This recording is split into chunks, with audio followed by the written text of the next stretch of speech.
Selamat datang kembali di konten Work Life Trampoline, sebuah konten di mana kita berusaha untuk membuat hidup kita nggak mesti ngemisahin antara hidup dan kerjaan. Oh, jam segini kerja, sisanya kehidupan, hari segini sampai sini kerja, hari ini kehidupan.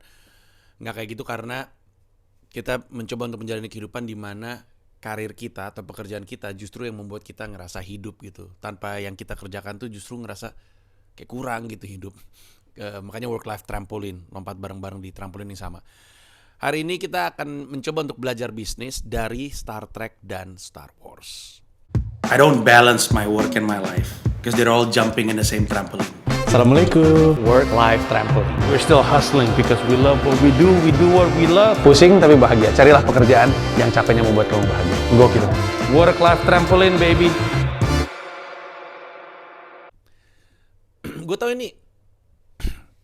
Gue tahu ini terdengar aneh ya, tapi sebenarnya nggak terlalu.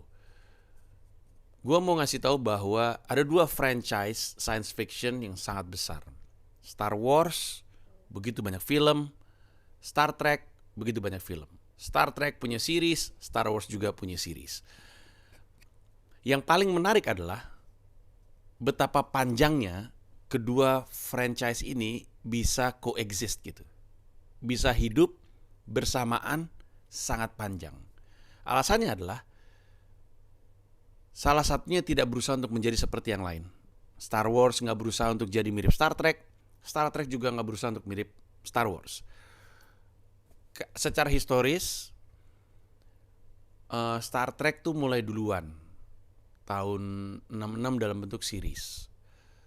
65 ya, gue juga nggak inget. Tapi 10 atau 11 tahun kemudian baru film Star Wars yang pertama, yang sekarang dikenal sebagai A New Hope.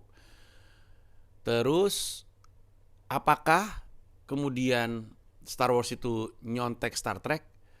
Sebenarnya enggak juga, walaupun George Lucas sering bilang bahwa dia seneng banget nonton Star Wars, mengagumi Gene Roddenberry. Tapi sebenarnya lebih banyak yang bilang Star Wars itu nyontek Dune. Mungkin sangat-sangat terinspirasi dari Dune. Dune yang filmnya baru ada nih. Dune 1 kan udah keluar kan, nanti akan ada Dune 2 tuh. Si Dune itu sebenarnya udah ada novelnya sebelum Star Trek bahkan. Jadi tahun 65 novel Dune itu keluar. Tahun 65 di Amerika rilis sebuah novel tentang luar angkasa.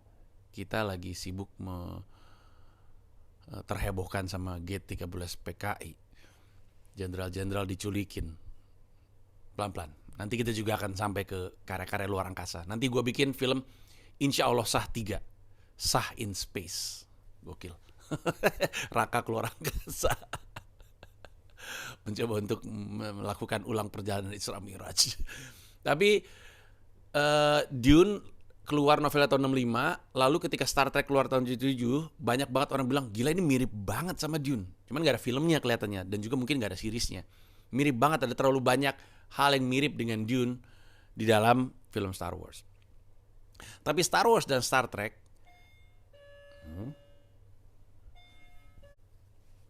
maaf, ada orang mau beres-beres kamar. Tapi dua-duanya itu gak mirip satu sama lain. Dari sisi dua-duanya sih terasa sangat filosofis gitu ya. Dua-duanya penuh dengan karakter-karakter yang unik. Dua-duanya juga penuh dengan teknologi dan kendaraan-kendaraan yang menarik. Tapi masing-masing tuh beda gitu.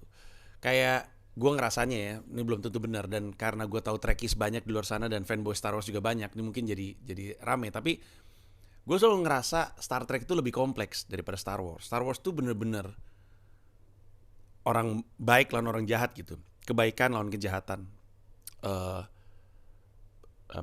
Jedi lawan Sith, the good versus the bad, the evil bahkan. Kalau mau naik konteks yang lebih tinggi ya lebih ke ada Galactic Empire versus pemberontakan gitu. Jadi kayak konfliknya tuh ya udah perang aja gitu. Walaupun kalau kita cermati ada politiknya juga, ada cinta-cintanya juga sedikit. Kalau Star Trek itu lebih ke penelusuran gitu. Pokoknya menjelajah luar angkasa. Makanya gitu kan, space, the final frontier. These are the voyagers of the Voyages of the Starship Enterprise. Its continuing mission to explore strange new world, to seek out new life and new civilization, to boldly go where no one has gone before. Masih hafal gue. Dan mereka tuh kerjanya tuh selalu nge-explore, terus gitu konflik-konfliknya tuh lebih ke konflik sosial gitu, soal pertimbangan moral gitu, soal kayak kalau yang tergambarkan di filmnya tuh, di film yang versinya J.J. Abrams itu kan yang kedua apa ya, kalau nggak salah yang kedua atau yang ketiga gue lupa, itu ada mereka tuh ngelihat ada planet itu mau kiamat gitu, padahal di dalam itu ada makhluk gitu, ada kebudayaan tersendiri, dan mereka memutuskan untuk nyelamatin kebudayaan tersebut. Dimarahin sama atasannya, lu tuh di situ untuk mantau, bukan untuk melakukan apa-apa.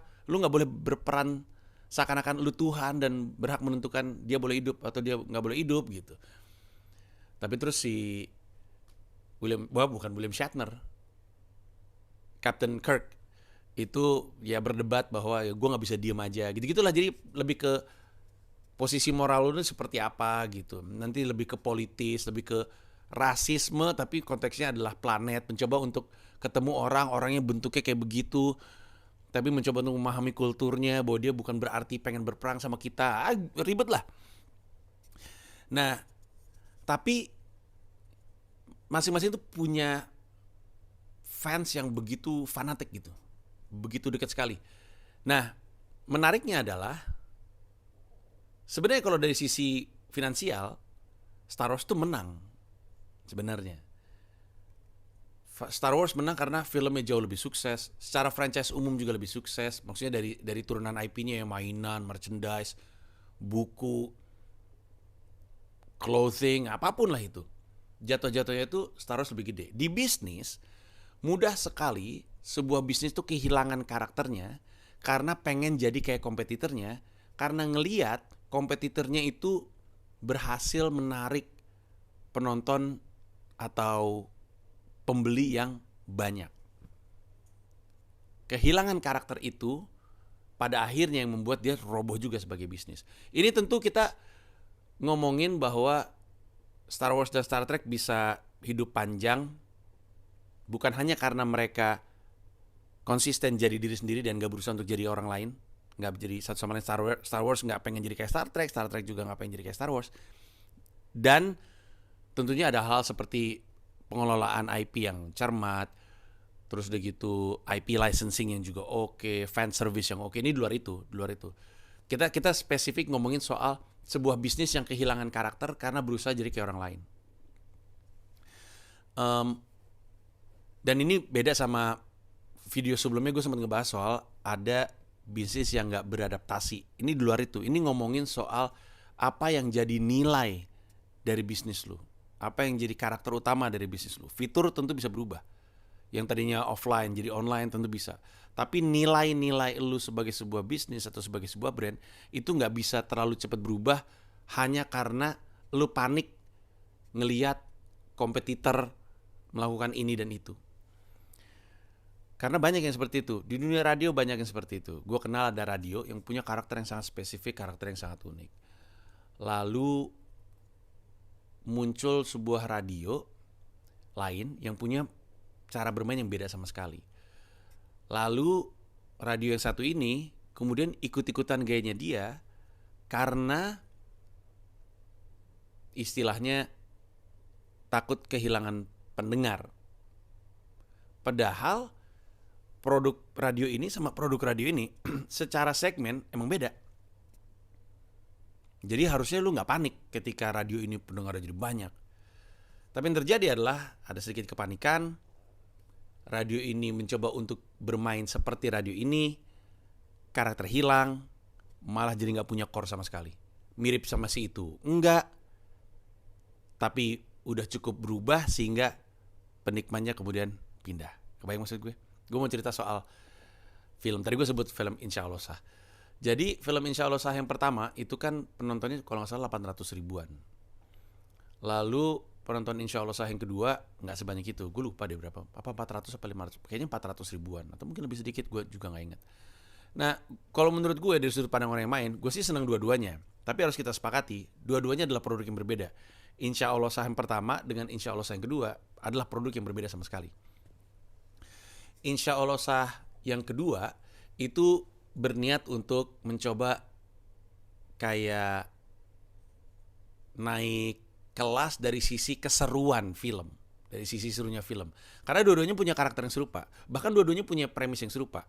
Ada Raka ketemu dengan orang yang tidak terlalu islami gitu ya, bahkan mungkin melanggar hal-hal yang ada kaitannya sama agama, tapi kemudian hal-hal yang terjadi dalam hidupnya mereka dibantu dengan kehadiran Raka, kemudian mereka berubah values-nya, nilai-nilainya jadi lebih islami. Insya Allah Sah 2 juga seperti itu, dengan berusaha untuk tidak terlalu preachy.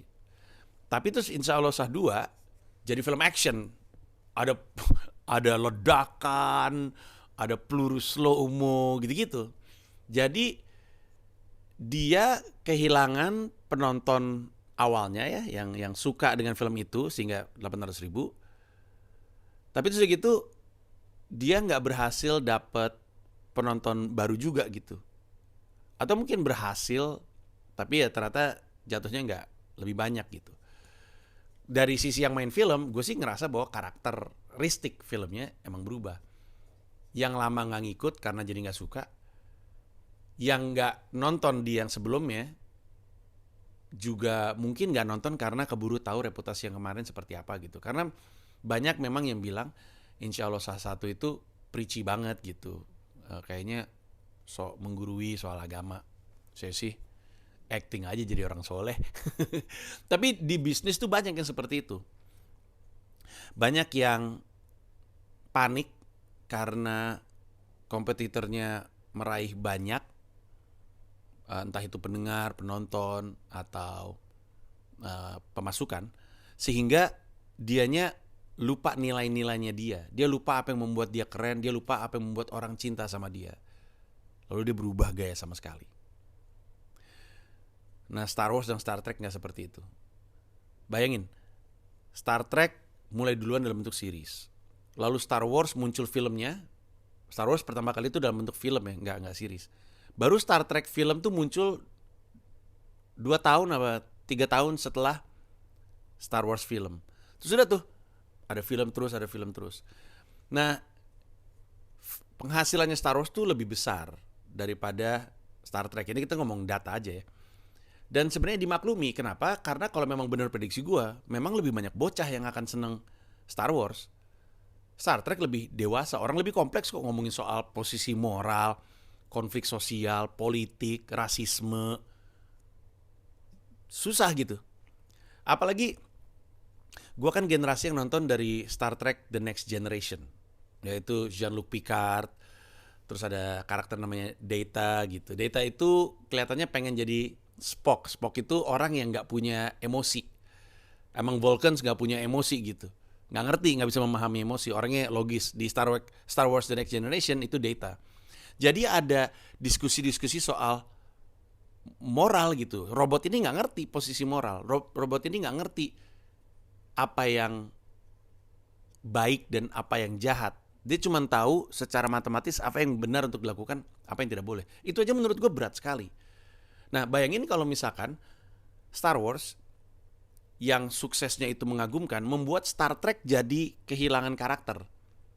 Karena sebenarnya menarik kan. Gue tuh suka banget nonton Star Trek The Next Generation, suka banget. Bayangin orang udah pada nempel nih ke Star Trek, terus Star Treknya panik ngelihat penghasilan gede-gedean yang dimiliki sama Star Wars. Lalu mereka berubah karakter dalam rangka pengen nangkep marketnya Star Wars. Kalau mereka gagal, akhirnya mereka akan kehilangan fansnya sendiri. Karena fansnya bingung kenapa lu jadi kayak gini gitu. Untungnya itu tidak terjadi. Bahkan dari film pertama Star Trek itu gak terjadi. Di Star Wars yang pertama itu kan fenomenal sekali ya. Bisa aja loh Star Trek berpikir, udah kita tembak-tembakan aja dah. Biar mirip Star Wars, lebih seru gitu. Bisa aja. Tapi itu tidak terjadi. Dan mereka tumbuh besar, coexist bersamaan dengan karakternya masing-masing. Dengan market masing-masing. Kebayang gak? Kayak Kayak sebenarnya kalau dipikir-pikir ya, Comika itu setidaknya dari awal waktu gue dirikan, itu gue tahu persis kita akan main di area orang-orang yang bekerja. Kalau gue mau mendapatkan penonton yang banyak atau audiens yang banyak, entah di sosmed, entah di YouTube, gue akan ngincer anak muda karena jumlahnya memang banyak. Kayak segitiga terbalik gitu, piramida terbalik. Yang muda-muda itu jauh lebih banyak daripada yang dewasa-dewasa dan yang lebih menyukai hal-hal yang sifatnya insightful, gitu-gitulah. Tapi ini adalah keputusan bisnis gitu. Comika itu kan janjinya komika hidup dari karya. Dan kalau komika mau hidup dari karya, komika harus bisa mendapatkan penghasilan dari karyanya. Dan kalau mau dapat penghasilan dari karyanya, supaya bisa hidup dari karya, karyanya mesti dijual. Dan ketika dijual, mesti dibeli. Dan orang yang bisa beli adalah orang yang punya uang sendiri, bukan uang yang dititipin dari orang tua. Jadi itu konsekuensi bisnis saja. Dari janjinya komika hidup dari karya kan. Ya udah berarti kita nyasar orang yang udah sepakat bahwa ini tuh duit gue, keputusan gue, duitnya mau diapain. Udah. Dan kita juga nggak pengen nangkep orang-orang yang nggak suka nonton komedi gitu. Kan bahkan prinsip promonya Comika adalah membantu yang mau supaya bisa. Membantu yang mau nonton jadi bisa nonton stand up. Membantu yang mau beli merchandise supaya bisa. Membantu yang mau beli digital download supaya bisa. Kami nggak nyari cara supaya orang yang tadinya nggak tahu apa-apa tiba-tiba jadi beli gitu. Sehingga konsekuensinya adalah ya udah, berarti kita mesti sesuai dengan karakter kita gitu. Produk seperti apa sih? Produk stand up comedy seperti apa? Merchandise seperti apa sih? Atau konten YouTube seperti apa? Yang kira-kira akan membuat audiens kita suka. Dengan konsekuensi penontonnya nggak akan banyak-banyak banget. Nah, kesediaan untuk setia dengan karakter itu butuh bukan cuman persistensi ya, tapi pemahaman akan kenapa bisnisnya berdiri. Kayak misalnya ya, kita ngomongin soal bisnis rekaman deh. Kita ngomongin soal penjualan CD versus digital. Ya. Sebenarnya banyak, gue sekarang udah berubah tentunya, tapi banyak cara pikir di label ini dulu ya, itu berpikir mereka tuh produsen CD, padahal enggak, mereka itu distributor musik. Kalau mereka ingat core-nya mereka adalah membantu supaya seniman bisa secepat mungkin mendistribusi karyanya kepada penikmat musiknya, maka mereka akan lebih mudah untuk beradaptasi ke digital. Tapi terlambat pada akhirnya. Akhirnya perusahaan-perusahaan lain tuh yang geser ke situ. Sebelum akhirnya mereka berubah. Jadi mesti sadar core-nya dulu. Kayak BlackBerry terhadap Apple gitu misalnya. Di video yang sebelumnya soal apa ya? Gue ngomongin apa ya? Aduh gue lupa gue ngomongin apa. Tapi maksudnya gue lupa judulnya. Tapi gue inget poinnya. Si BlackBerry itu gak mau berubah dari sisi produk. Mereka pengennya tetap, oh yang penting ada tombolnya, ada QWERTY-nya. iPhone nggak ada, nggak enak tahu gitu. Padahal kan yang penting bukan itu. Mereka bisa berubah dari sisi teknologi. Kalau mereka ingat, yang penting core-nya nggak berubah. Kalau core lu adalah perusahaan komunikasi atau device komunikasi, maka lu tetap bisa bertahan dengan core lu, tapi bisa beradaptasi dengan kira-kira teknologi apa yang terkini. Beda halnya dengan misalnya nih, si BlackBerry itu jualan smartphone, lalu mereka merasa panik ketika ada produsen handphone baru yang menyasarnya tuh murah banget lah. Jadi bukan smartphone lah atau apa gitu, tapi penjualan unit itu kenceng banget. Nah kalau misalnya mereka panik, lalu mereka berubah jadi jualan handphone yang low market gitu ya, bukan smartphone, mereka kehilangan karakter. Penggunanya nggak ngikut, karena lah kan gue beli BlackBerry karena gue seneng kecerdasan perangkat ini. Kenapa lu jadi turun jadi handphone tolol hanya karena lu pengen dapat banyak konsumen gitu? Itu kan kehilangan karakter. Kalau dia lebih berubah kepada teknis teknologinya, tapi tetap sesuai karakter smartphone, dia kan bukan hanya mempertahankan pelanggannya, tapi juga menumbuhkan pelanggannya karena dianya progresif terus gitu. Nah ini yang sebenarnya jadi poin pembelajaran kita. Bahwa kita tuh mesti ingat pada dasarnya tuh kita nih apa sih, dan karakter-karakter apa yang kita miliki yang membuat orang suka sama kita. Dan hati-hati jangan sampai kehilangan itu. Menurut gue BlackBerry atau Blockbuster itu lupa karakter mereka apa. Mereka pikir mereka konsisten dengan karakter gue. Karakter gue adalah orang, misalkan Blockbuster ya, gue tetap konsisten sama karakter gue. Gue gak panik ketika Netflix ada online. Gue gak mau online. Pokoknya karakter gue adalah orang datang ke toko untuk sewa DVD. Padahal mereka harusnya narik lebih dalam. Sebenarnya secara esensi bisnis lu tuh apa sih sebenarnya? Kalau bisnis lu tuh sebenarnya adalah membantu orang supaya bisa nonton film di rumah, maka sebenarnya geser ke online juga gak apa-apa gitu. Beda halnya kalau misalkan Blockbuster itu bisnisnya atau core bisnisnya itu adalah membuat orang jadi bisa nonton di rumah gitu ya. Terus tiba-tiba yang lagi ngehits adalah layar tancap gitu. Wah, layar tancap muncul di mana-mana. Terus orang-orang jadi pada datang, gila penontonnya ugal-ugalan. Terus dia berubah gitu. Dia berubah. Ya udahlah kita bisnisnya itu aja. Orang-orang yang tadinya ngikutin Blockbuster karena pengen menikmati film bioskop di rumah, jadi bete. Kan gue gak mau keluar rumah. Kalau gue keluar rumah ke bioskop, ngapain nonton layar tancap? Lalu berubah sih, jadi gue tinggal. Nah, kemampuan untuk mencermati sebenarnya bisnis lu itu apa, itu krusial.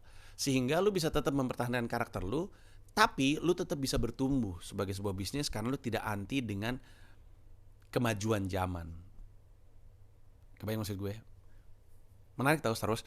Gue kalau misalnya ditanya suka Star Wars atau suka Star Trek, dua-duanya gue. Dua-duanya suka. Gue bahkan menikmati Star Trek-nya J.J. Abrams, suka banget gue tonton berulang-ulang. Terus udah gitu ketika J.J. Abrams ngerjain Star Wars, gue suka juga. Jadi tapi ini gue nggak tahu apa yang dibicarakan oleh Star Trek dan Star Wars atau pemilik franchise-nya kayak Star Wars kan sekarang kan dimiliki sama Disney. Gue nggak tahu diskusi yang terjadi di dalam mereka tuh apa dan apakah berbeda dengan yang gue omongin. Tapi setidaknya pengalaman dan pengamatan gue ngelihatnya tuh seperti itu, menurut gue menarik sekali. Menarik sekali. Bagaimana dua franchise besar di genre yang sama bisa hidup bersamaan untuk usia yang sangat-sangat panjang. Dan kita bisa belajar banyak dari situ. Itu aja dari gue. Terima kasih banyak dan kita akan ketemu di konten Work Life Trampoline berikutnya. Bye-bye.